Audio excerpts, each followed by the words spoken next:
हाय बच्चों, क्या चल रहा है। आशा है आप लोग बहुत अच्छे से पढ़ाई करते होंगे और खुश भी होंगे, स्वस्थ भी होंगे। इन सब चीज़ों का ध्यान रखते हुए भी आप लोगों को आगे के क्लासों को जारी रखना है। आप लोग गाइड सीरीज में बहुत सारे प्रश्नों को हल कर चुके होंगे। यदि आप लोग कंटिन्यू इस तरह से देखना चाहते हैं तो लाइक और शेयर ज़रूर कीजिए। यदि आप लोग मेरे चैनल में नए हैं तो सबसे पहले सब्सक्राइब कीजिए और बेल आइकन को दबा दीजिए, जिससे आप लोगों को हमेशा नया नोटिफिकेशन मिलता रहेगा। तो स्क्रीन पे देखिए क्वेश्चन नंबर 3, निम्नलिखित में a का मान ज्ञात कीजिए। a का मान ज्ञात करना है, जबकि यहाँ पे gx जो है px का एक गुणनखंड है, घोषित हो चुका है, गुणनखंड है, कन्फर्म है, ठीक है। उसके हिसाब से हमको आगे करना है। तो यहाँ पर देखिए प्रश्न क्रमांक 1 के लिए gx का मान दिया हुआ है x+1 और px का मान दिया हुआ है x² + ax+2। इसमें से इस a का मान हमको ज्ञात करना है। दिया है px का मान क्या दिया हुआ है, देखिए यहाँ पर x² + ax+2 और gx का मान दिया हुआ है x+1। तो gx एक गुणनखंड है, gx px का गुणनखंड है, अतः gx बराबर x+1 बराबर 0। ठीक है, इसमें से गुणनखंड एक को 0 लेते हैं और शेषफल तो 0 होगा ही होगा। तो यहाँ पर क्या हो जाएगा, ध्यान से देखिए, x = -1, ये 1 जो है इस साइड चेंज किया तो -1 हो गया। इस x = -1 को रखेंगे। उसके बाद देखिए px बराबर x² + ax+2 = 0। शेषफल है ये 0, शेषफल 0 आना चाहिए। अब इस कंडीशन में हम क्या करेंगे, p-1 निकालेंगे।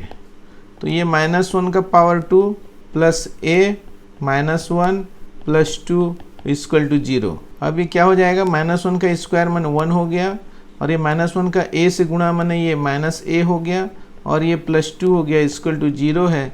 ये 2 और 1 3 हो गया, तो ये हो जाएगा 3 - a = 0। यहाँ पे a को दूसरे साइड ले लेते हैं तो 3 = a, यानी कि a का वैल्यू हमको कितना मिल गया, 3 मिल गया। यही हमारा आंसर होगा। तो अब देखते हैं नेक्स्ट क्वेश्चन। gx का मान दिया हुआ है और ये px का मान दिया हुआ है, तब हमको इस a की मान ज्ञात करनी है यहाँ पर। ठीक है, सेम टू सेम प्रश्न है, आप कोशिश कीजिए इसको। प्रश्न क्रमांक 2 और प्रश्न क्रमांक 3 को आप कोशिश कीजिए। अगर आपसे नहीं बनता है तब मेरे कमेंट्स में लिखिए, तब मैं आप लोगों को फिर से बना के बता दूंगा। क्योंकि एक ही प्रकार के प्रश्न हैं, इसलिए मुझे उम्मीद है आप लोगों से बन जाना चाहिए, और अगर आप अच्छे से समझे हैं तो अवश्य बन जाएगा। तो चलिए चलते हैं हम लोग अब क्वेश्चन नंबर 4 पे। थोड़ा सा डिफरेंस दिख रहा है, आप पढ़िए प्रश्न को। यदि GT PT का एक गुणनखंड हो, इसमें भी ये घोषित है, तो T का मान ज्ञात कीजिए। एक प्रश्न इसको बताता हूं आप लोगों को, बड़े ध्यान से देखिए। प्रश्न T में चाहे Y में चाहे किसी और फंक्शन में दिया हुआ हो, उससे हमको घबराना नहीं है, हमको सीधा अपने हिसाब से हल करते जाना है। तो यहाँ पर PT का वैल्यू t का square plus 2at minus 2a plus 3 और GT का वैल्यू दिया हुआ है t-3। तो चूंकि GT जो है PT का गुणनखंड है, इसका मतलब क्या हुआ, शेषफल 0 होगा, अतः GT बराबर t-3 = 0। t = 3, ये -3 इधर चला गया तो +3 हो गया। अब देखिए यहाँ पर हम लोग P3 का मान ज्ञात करते हैं।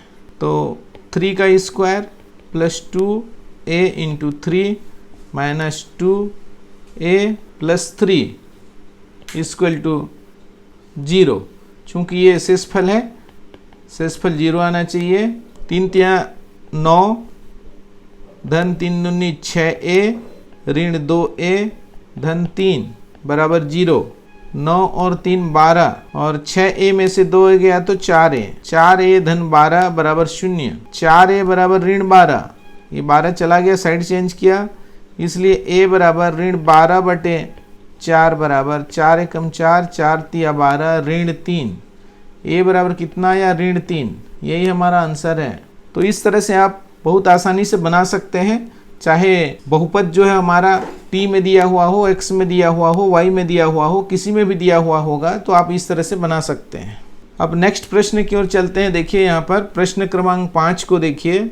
यदि जी वाई पी वाई का एक गुणनखंड हो तो y का मान ज्ञात कीजिए।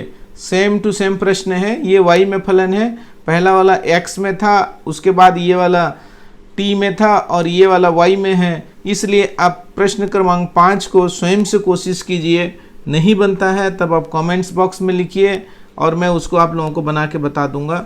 और मुझे आशा है कि आप कोशिश करेंगे तो ज़रूर आपसे बनेगा। यहाँ पर देखिए प्रश्न क्रमांक 4 और 5, इन प्रश्नों में हम तुलना कर लेते हैं कि इसमें दिया क्या है और हमको करना क्या है।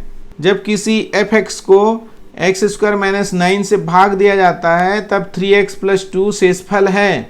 जब इसी बहुपद को x - 3 से भाग दिया जाता है तो शेषफल क्या होगा।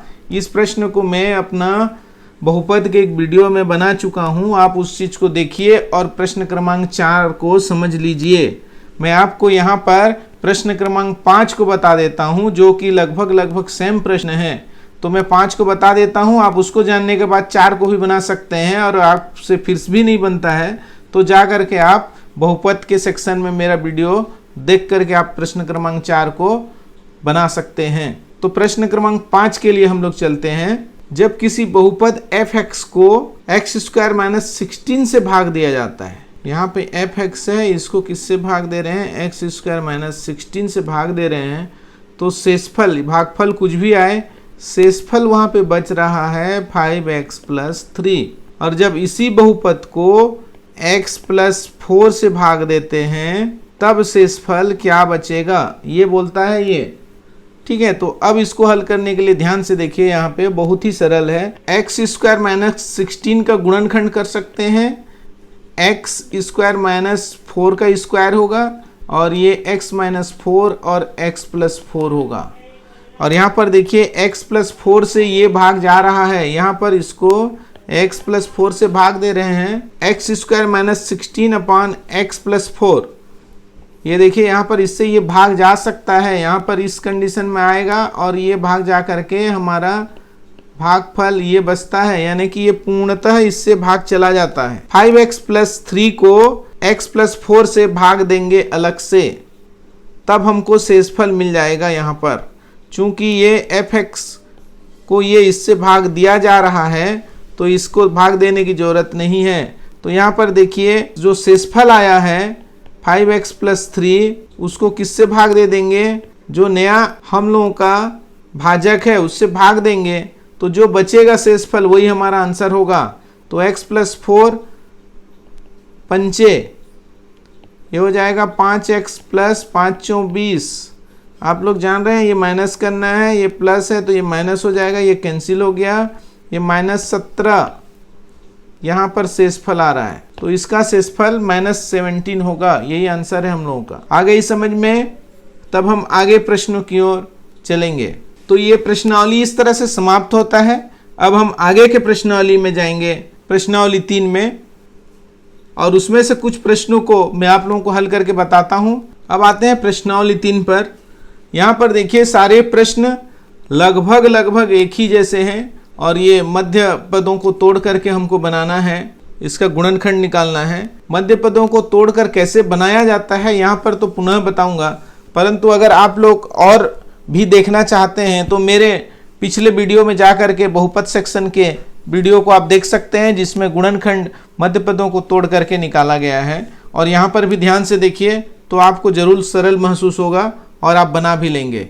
तो यहाँ पर देखिए ध्यान से, प्रश्न क्रमांक 1 को हम लोग चलते हैं। x² - 3x - 4 है हमारा बहुपद जो है, ये px पर ऐसा लिख सकते हैं, px पर ये दिया हुआ है, इसका हमको गुणनखंड ज्ञात करना है। तो गुणनखंड करने के लिए मध्य पदों को तोड़कर विधि से बनाना है, मध्य पदों को तोड़कर। इसके लिए क्या करेंगे ध्यान से देखिए, यहाँ पर x² के साथ में जो गुणांक है कुछ भी नहीं है, यानी कि यहाँ पर 1 है। ध्यान में रखिए, इस 1 को और इधर बिना x वाले पद के अंक को ले जा करके गुणा कर लेंगे। ध्यान से देखते रहिए, 1 × 4 बराबर कितना हो गया, 4।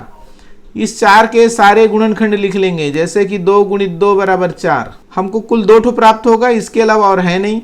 अब ध्यान से देखिए, हमको यहाँ पर कौन सा चिन्ह है, ऋण चिन्ह है, यानी कि हमको ये जो इसके गुणनखंड हुए हैं इनमें ऋण संक्रिया करना है दूसरे में, एक दूसरे में। देखिए ये 4 - 1 हो गया, ये 2 - 2 हो गया।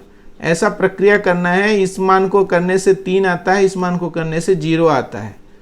ठीक है, अब इन दोनों में से ध्यान से देखिए, यहाँ पर मध्य पद क्या है, 3 है, हमको 3 चाहिए।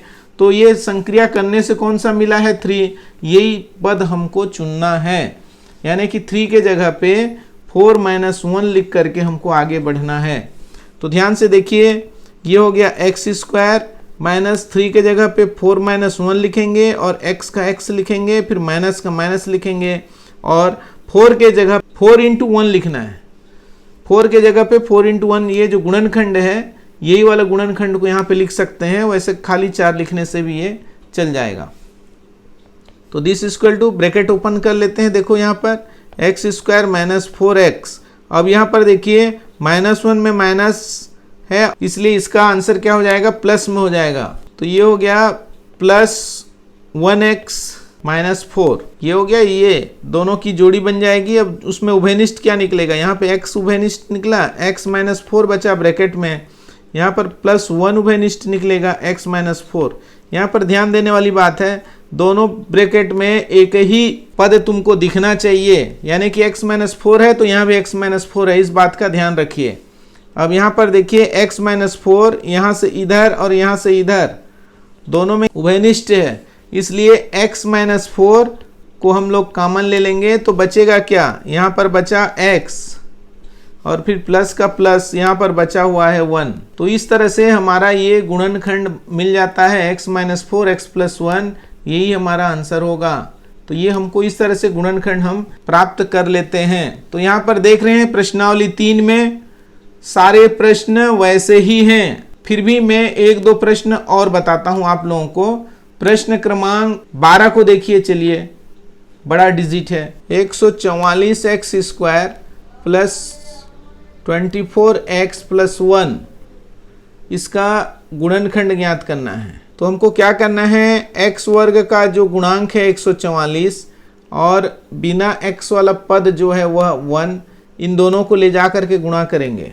ठीक है, तो गुणा करने से क्या मिलेगा हमको, 1 × 144 बराबर 144। 144 के सारे गुणनखंड लिख लीजिए। ध्यान से देखिए कैसे लिखना है, 2 × 72, 3 × 48, 4 × 36, 5 से तो जाएगा नहीं, 6 से 24, 8 से 18, 8 × 18, 9 से 9 × 16, 10 से जाएगा नहीं, फिर 12 से 12 12 144, कवर यहाँ पे रिपीट हो गया देखिए, इसलिए अब आप जाएंगे तो 16 से होगा, तो 16 × 9 ये भी आ गया है। तो इस तरह से आपको एक बार पूरा लिखना है और लिखने के बाद अब हमको कहाँ पे जाना है, ध्यान से देखिए, यहाँ पे धन चिन्ह है, यानी कि 2 ठो को जोड़ने से क्या मिलना चाहिए हमको, 24 मिलना चाहिए। तो इसमें से दोनों को जोड़ने से किस में 24 मिल रहा है, ध्यान से देखिए। हम नीचे से शुरू करते हैं, नीचे से शुरू करने से क्या हो गया, 12 × 12 है, दोनों को जोड़ने से 24 आता है, इसलिए हमारा यही सिलेक्शन पॉइंट हो गया। बाकी सबको जोड़ोगे तो भी नहीं आएगा 24। ठीक, इसलिए अब हम इस 24 के जगह पे क्या लिखेंगे, 12 धन 12 और x है उसके साथ प्लस का प्लस, 1 का 1, इधर भी प्लस है और 144x² हो गया। इस तरह से हमारा मध्य पद टूट गया। अब इसको ब्रैकेट ओपन करते हैं, 144x² + 12x + 12x धन 1। यहाँ से यहाँ तक देखिए कुछ न कुछ कॉमन निकलेगा, यहाँ से यहाँ तक कुछ न कुछ कॉमन निकलेगा। देखिए 144 जो है यहाँ पर 12 से विभाजित होता है और यहाँ पर 12 भी है तो 12 कॉमन आएगा और x दिख ही रहा है तो 12x कॉमन आ गया। तो ये 12 12 144 हो गया और एक x बचा हुआ है, प्लस यहाँ पर क्या आ जाएगा 1, 12x निकल चुका है यहाँ पर देखिए। अब यहाँ से यहाँ तक गौर कीजिए, इस ब्रैकेट में जो है यहाँ पर भी वही 6, तो 12x धन 1 तो आएगा ही आएगा। तो इसमें उभयनिष्ठ क्या निकला, कॉमन 1 निकला। देखिए यहाँ पर इस बात को भी जानना है छोटे से कि वही रहते हुए भी वहाँ से 1 कॉमन निकलता है। अब ध्यान से देखिए यहाँ पर, यहाँ से इधर, यहाँ से इधर दोनों में उभयनिष्ठ क्या मिला है हमको, 12x धन 1, और बचा क्या, यहाँ पर 12x बचा और यहाँ पर धन 1 बचा। इस तरह से हमको ये दो गुणनखंड प्राप्त हो जाते हैं और यही हमारा आंसर होगा। तो इस तरह से आप लोग देख रहे हैं कि इस पूरे प्रश्नावली को आप बना सकते हैं। सारे प्रश्न वैसे ही हैं, आप लोग ऐसे ही मध्य पदों को तोड़ करके सारे प्रश्नावलियों को बना लीजिए, और नहीं बनता है तो मेरे कमेंट्स बॉक्स में अवश्य लिखिए, मैं आप लोगों को बना के बता दूंगा। तो इस तरह से आप लोगों ने बहुत अच्छे से देखा, सीखा और आगे भी सीखते रहेंगे। और यदि आप लोगों को अच्छा लगता है तो आप ज़रूर अपने मित्रों को बताइए और उनको आगे भेजिए ताकि वो लोग भी इसका लाभ उठा सकें। आप सब लोगों को बहुत बहुत धन्यवाद।